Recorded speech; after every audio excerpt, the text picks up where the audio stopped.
नमस्कार दोस्तों, स्वागत करता हूँ आपका फिर एक बार बहुत ही इम्पोर्टेंट वीडियो में। तो आज देखो आपके लिए बहुत ही इम्पोर्टेंट वीडियो लेकर आया हूँ। जैसा कि आप सभी को पता है, आपने अब एग्ज़ाम निकाल लिया है, यूजी आपने एग्ज़ाम निकाल लिया है। अब आपको बीएससी एग्रीकल्चर मिल चुका है। दोस्तों अभी आपके लिए बीएससी एग्रीकल्चर नया नया है। आपको कुछ पता नहीं है कि कितने नंबर के एग्ज़ाम्स होते हैं बीएससी एग्रीकल्चर में। मोस्ट ऑफ द स्टूडेंट्स को बस यही पता है कि एक साल में 2 सेमेस्टर होते हैं, उसके अलावा उन्हें ज़्यादा कुछ जानकारी नहीं। ऑब्वियसली बात है कि आप सभी नए हैं तो आपको कुछ ज़्यादा जानकारी होगी भी नहीं, लेकिन अगर आप एग्री एम्पायर के साथ जुड़े रहते हैं तो आपको हमेशा जानकारी रहेगी। इसलिए आपके लिए वीडियो बनाकर लाया हूँ जिसमें मैं बीएससी एग्रीकल्चर के अंदर कितने एग्ज़ाम्स होंगे, एग्ज़ाम्स का क्या पैटर्न रहता है, कौन कौन से सब्जेक्ट आपके बीएससी एग्रीकल्चर फर्स्ट सेमेस्टर में रहने वाले, सेमेस्टर वाइज एग्ज़ाम्स क्या होता है, ईयरली वाइज, ये सारे आपके जो डाउट्स हैं पूरे डाउट्स आपके क्लियर हो जाएंगे, ताकि आप जब एग्ज़ाम अपने कॉलेज में जाए ना तो आपके सामने जब एग्ज़ाम आए तो आप एग्ज़ाम से घबरा ना जाए, है ना। तो सारी चीज़ें आपको इस वीडियो में मिलने वाली हैं, इसलिए चैनल को सब्सक्राइब कर लेना। अभी बीएससी एग्रीकल्चर के लिए है, अगर अच्छा रिस्पॉन्स आता है तो बीएससी हॉर्टिकल्चर के लिए भी ज़रूर वीडियो आएगी। ज़्यादा से ज़्यादा लाइक करिएगा। आज के इस वीडियो का लाइक एम रखते हैं हम 60+। अगर 60+ वीडियोस लाइक आती हैं तो मैं आपको नोट्स कहाँ से आपको लेने हैं और क्या वगैरह वगैरह चीज़ें हैं उस पर भी मैं आपको वीडियो बना कर दूंगा। तो प्लीज़ लाइक ज़रूर कर देना और प्यारा सा कमेंट भी कर दीजिएगा। तो सबसे पहले आपको मैं बताता हूँ एग्ज़ाम पैटर्न कितने नंबर का होता है। ये देखो मैंने आपके लिए प्रॉपर यहाँ पर नोटबुक टाइप एक बना कर रखा है, एक पेज। सबसे पहले देखो BSc agriculture exam year detail, पूरा आपको डिटेल बताने वाला हूँ। सबसे पहले बेसिक से चलते हैं, ठीक है। होगा क्या, 4 साल का आपका कोर्स होता है, यानी कि डिग्री होती है। एक साल में दोस्तों आपके 2 सेमेस्टर होते हैं, यानी कि 4 साल में आपके 8 सेमेस्टर होते हैं। और जैसा कि आपने 12th में पढ़ा है, 12th में आपके ईयरली वाइज एग्ज़ाम्स होते थे, लेकिन इसमें दोस्तों आपके जो है सेमेस्टर वाइज एग्ज़ाम्स होंगे, ठीक है। यानी कि एक साल में 2 सेमेस्टर हैं, यानी कि 2 बार आपको जो है फाइनल एग्ज़ाम देने पड़ेंगे।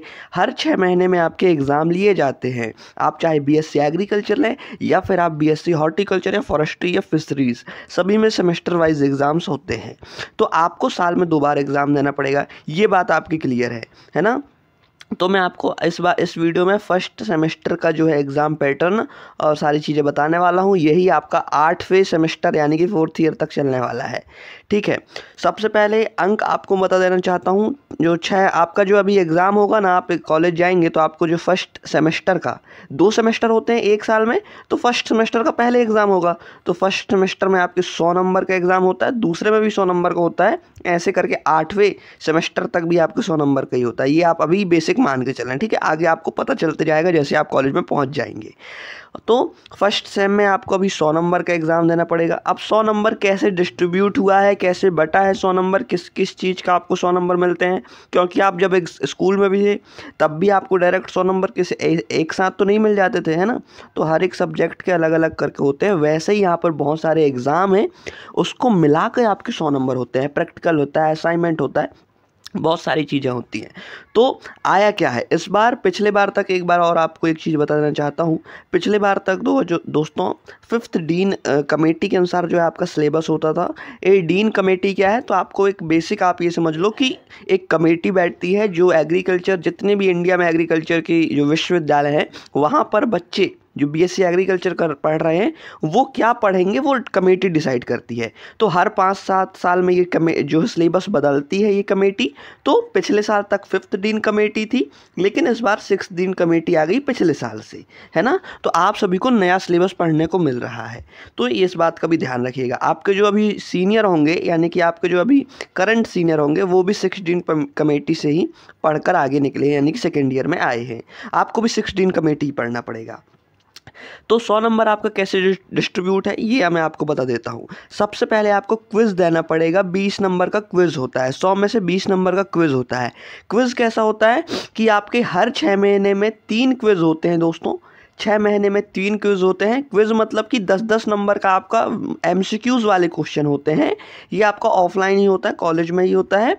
10 नंबर के 10-10 नंबर के 3 एग्ज़ाम होते हैं आपके, और टॉप 2 में, यानी कि 3 एग्ज़ाम आपने दिए और जिसमें से 2 में से जिसमें भी ज़्यादा अंक आएंगे उसको जो है ऐड कर लिया जाता है, इसलिए टोटल 20 नंबर का होता है। होते तो 30 नंबर का आपका एग्ज़ाम है, लेकिन जिसमें 2 सब्जेक्ट में, जैसे कि आपने 3 एग्ज़ाम दिए, 3 क्विज़ होते हैं, ठीक है, ये कंफर्म है 3 क्विज़ होते हैं। अब आपने एक क्विज़ में आपके अंक आ गए 7, एक में आ गए 8 और एक में आ गए 8, तो सिर्फ ये दो जो है आपने एग्ज़ाम दिए, जो टॉप 2 वाले रहते हैं उनको जो है आपके स्कोर में ऐड किया जाता है, ये 7वां वाले को हटा दिया जाता है। तो इस बात का ध्यान रखना। तो आपके ये 20 नंबर का आपका क्विज़ हो गया, समझो, है ना। 3 होते हैं लेकिन सिर्फ दो क्विज़ के ही अंक जोड़े जाते हैं। तो क्विज़ वाला आपको समझ में आ गया, है ना। बचे 80 अंक। 80 अंक कैसे होंगे अब आपका? अब होता है एक और एग्ज़ाम होता है मिड टर्म। मिड टर्म में ये दोस्तों ये होता है कि जैसे आपका 12th में होता था ना, हाफ ईयरली 6 माही एग्ज़ाम होता था, जिसमें पूरा सिलेबस नहीं आता था, पूरे सब्जेक्ट का पूरा सिलेबस नहीं आएगा, लेकिन आधा सिलेबस आता है। वैसे ही कॉलेज में मिड टर्म होता है। मिड टर्म में जो है पूरा सिलेबस आपका नहीं दिया जाएगा, लेकिन आधा सिलेबस आपका दिया जाएगा, वो 20 नंबर का होता है, ध्यान रखिएगा, ठीक है। 20 नंबर आपके यहाँ से आ गए। अब बचती है फाइनल थ्योरी एग्ज़ाम, जो कि आपके 6 माह में होगी, है ना। हर 6 माह में होते हैं, ये सारी चीज़ें हर 6 माह में दोहराती हैं। एक 6 माह में इतनी सारी चीज़ें होंगी, फिर दूसरे 6 माह में भी यही सारी चीज़ें होंगी। तो फाइनल थ्योरी एग्ज़ाम आपका 40 नंबर का हो जाता है। तो ये आपके टोटल हो जाते हैं 100 में से 80 अंक। 20 अंक आपके क्विज़ के हो गए, 20 आपके मिड टर्म के हो गए, 40 अंक आपके थ्योरी एग्ज़ाम के हो गए। अब बचते हैं दोस्तों 20 अंक और। तो 20 अंक आपके जो है प्रैक्टिकल के होते हैं। अब प्रैक्टिकल में भी 20 अंक को और डिवाइड किया गया है। 20 में से 10 मार्क्स जो है आपके जो है प्रैक्टिकल आप देंगे, जो प्रैक्टिकल एग्ज़ाम भी होता है। 5 क्वेश्चन आपको दे दिए जाते हैं। 5 क्वेश्चन में से हर एक ईच क्वेश्चन 2 नंबर का होता है। तो आपके 10 नंबर यहाँ से हो गए, यानी कि आपको प्रैक्टिकल के क्वेश्चन दिए जाएंगे, आपको एक कॉपी दे दी जाएगी, आपको लिखना पड़ेगा, तो 10 नंबर वहाँ से हो गए। अब बचते हैं 20 में से 10 अंक। 10 अंक आपके प्रैक्टिकल रिटर्न प्रैक्टिकल के हो गए। ये पूरा टोटल 20 नंबर जो है प्रैक्टिकल का ही है, लेकिन 10 नंबर प्रैक्टिकल के हो गए रिटर्न वाले, और बचे 10 अंक। तो 5 मार्क्स आपका जो असाइनमेंट आपको जो है टीचर्स के द्वारा दिया जाता है। एक सब्जेक्ट या फिर एक टॉपिक दे दिया जाता है कि इसके ऊपर आप असाइनमेंट लिख कर आएँ, जैसे कि आपने स्कूल में भी कई बार बनाया होगा। तो उसके आपके कितने नंबर होते हैं? 5 नंबर जो है असाइनमेंट के होते हैं। तो आपके ये 15 हो गए 20 में से। अब बचे आपके दोस्तों 5 अंक।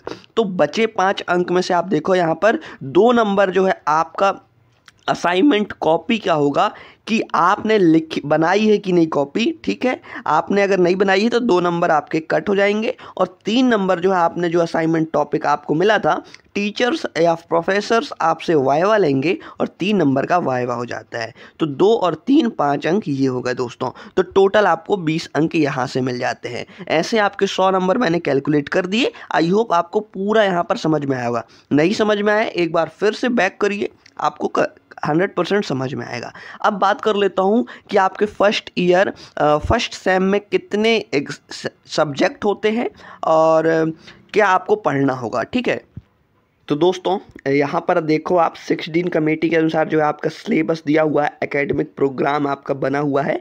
ये पूरे 4 साल का सिलेबस मेरे पास PDF रखा हुआ है। अगर आपको चाहिए तो आप बिल्कुल मेरे व्हाट्सअप ग्रुप में ज्वाइन हो जाना, वहाँ पर मैं ये PDF आपको प्रोवाइड करा दूँगा।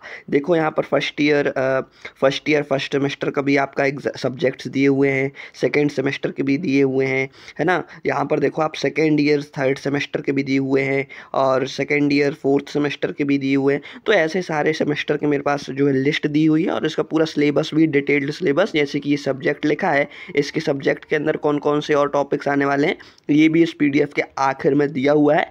तो ये सभी ईयर वालों के लिए है। अगर आपको चाहिए तो आप जो है टेलीग्राम ग्रुप और व्हाट्सअप ग्रुप की लिंक आपको डिस्क्रिप्शन बॉक्स में मिल जाएगी, ज्वाइन जरूर हो जाना, सब्सक्राइब कर लेना, क्योंकि आपको सिर्फ अभी नहीं, आपको आने वाले जो नेक्स्ट टाइम होगा, आपको और भी डिटेल्ड और आपके फ़ायदे की वीडियो हमेशा एग्री एम्पायर पर मिलती है। हमेशा आपका फ़ायदा ही होता है, इसलिए आप चैनल को सब्सक्राइब कर लेना। वीडियो अगर यहाँ तक आप देख रहे हैं, पसंद आ रही है, तो दोस्तों एक लाइक ज़रूर कर दीजिएगा, ठीक है। तो आपका यहाँ पर फर्स्ट सेमेस्टर की हम बात कर रहे थे, फर्स्ट ईयर फर्स्ट सेमेस्टर की।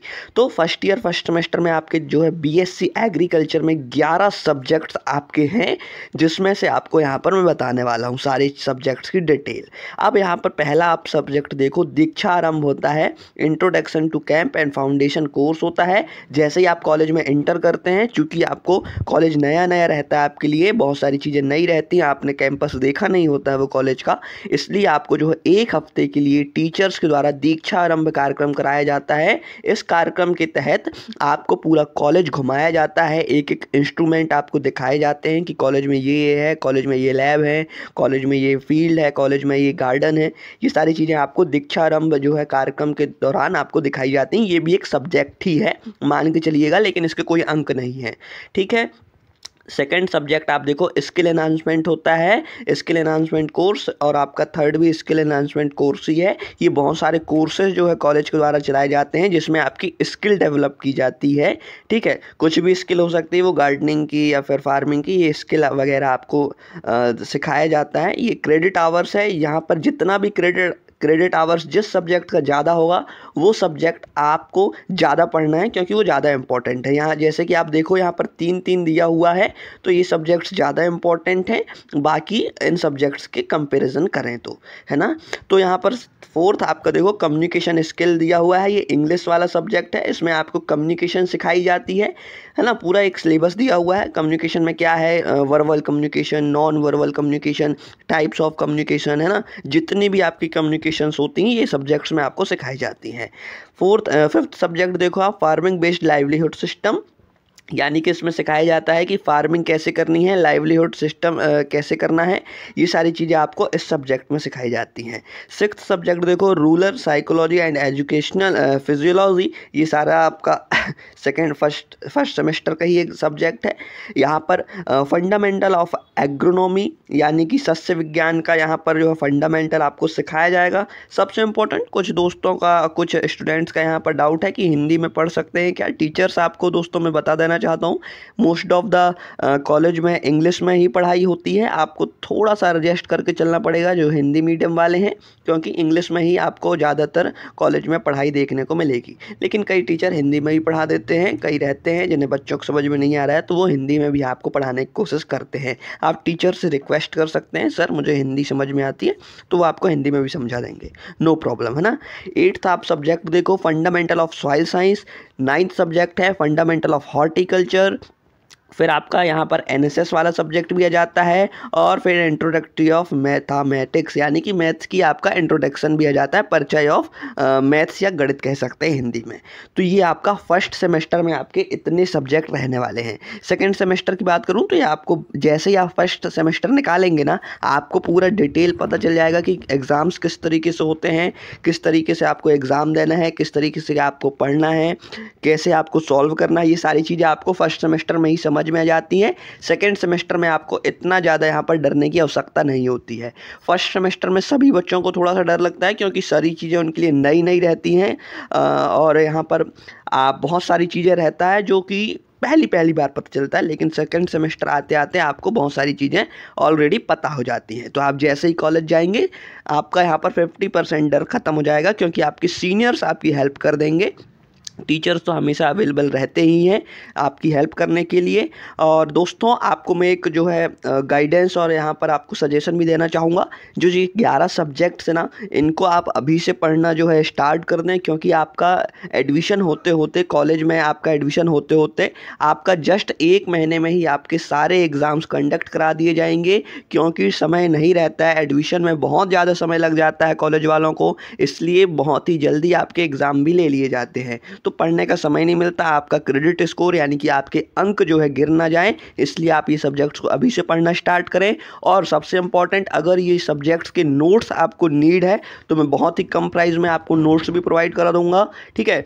9424 मैं आपको अपना नंबर प्रोवाइड करा देता हूँ, ताकि आपको कोई भी प्रॉब्लम ना जाए, है ना। ये मेरा व्हाट्सअप नंबर है, कॉलिंग नंबर है, आप इस पर कांटेक्ट कर सकते हैं, सिर्फ नोट्स के लिए नहीं। अगर आपको कोई भी डाउट आता है, आप किसी भी कॉलेज में एडमिशन लेते हैं, आपको जो भी डाउट आता है आप मुझसे कनेक्ट कीजिएगा, मैं आपके सारे डाउट्स क्लियर कर दूंगा। और अगर आपको नोट्स चाहिए तो मैं बहुत ही कम प्राइस में आपको नोट्स भी प्रोवाइड करूँगा, ताकि आपके अच्छे से ज़्यादा अच्छे अंक आए। तो अगर ये वीडियो आप यहाँ तक देख रहे हैं तो आई होप आप सभी को समझ में आ गया होगा, और लाइक कर देना। यहाँ तक देखा है आपने तो एक कमेंट जरूर कर दीजिएगा, ताकि मुझे पता चल पाए कौन कौन जो है अपने कैरियर के लिए समर्पित है और अच्छा कर रहा है। मिलते हैं नेक्स्ट इंपॉर्टेंट वीडियो के साथ।